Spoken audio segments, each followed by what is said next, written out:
Audiobook presents The Shadow on the Glass. Call of Cthulhu. Cthulhu by Gaslight by Jonathan L. Howard. Narrated by Samuel Rukin. For Dave Lockley, a good and long-suffering friend who likely deserves better than to have a supercilious doctor named for him. But he'll take what he's damn well given, the ingrate. I made you a doctor. What else do you want? Chapter 1. The Spiritist. Ectoplasm was the tattletale of the amateur.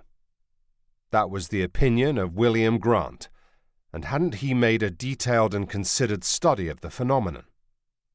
Ectoplasm was, his opinion continued, trite and workaday, and, worst of all, a mark of desperation. How poorly conducted must a séance be to require strands of extramortal material be produced to convince the sitters that the spiritist involved was worth the candle, or more exactly, the fee for the session. No. A properly conducted séance, note the acute accent, was at its heart a performance. And it is a poor performer who relies on props. Effusions of ectoplasm accompanied by the undignified cacophony of rattles, tambourines, and trumpets played by an unseen ensemble, those might impress the yokels in the sticks, and even the petty bourgeoisie in their homogeneous villas clustered in suburban cantons. But these were not the rabbits for which William Grant cared to set his snares. He preferred bigger beasts, possessed of more rarefied sensibilities and substantially larger financial resources. For an example, take the household of Mrs. Iris Donnelly, a new widow of 6 weeks' standing, and likely longer had she but known it. 6 weeks since the lutine bell struck dolefully on the floor of the underwriter's room at the Royal Exchange to mark the loss of Her Majesty's gunboat, the HMS Bellevue, overdue at Cape Town, presumed devoured by a squall somewhere down Africa's western coast. 6 weeks now, and for 46 more, shall the black crape hang upon the pictures and mantels of the house. The mirrors remain covered, and Mrs. Donnelly wear the weeds. It was a large house and well appointed, for Captain Donnelly was, as an aside, independently wealthy thanks to the investments of his father, which, by dint of being an only child, he had inherited only a couple of years before.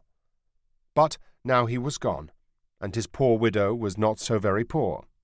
After a decent period, there were plenty of bachelors who would be laying their suits at her door. Before then, however, Mrs. Donnelly's worth would be decreased by a useful sum if William Grant had anything to do with it. It had taken satisfyingly little work to gain an invitation. The reputation of Grant's enterprise was good among the chattering class, and this privately amused him. So subtle was the manner of criminality that he practiced nowadays that new victims lined up to be fleeced just as sheep follow the shepherd. It was all, he had long since concluded, a matter of managing expectations. That and having the best partner a chap in his line could possibly wish for. He had carried out his preliminary interview with the prospective client, Mrs. Donnelly, and been pleased to note in passing how well appointed and tastefully the house was presented.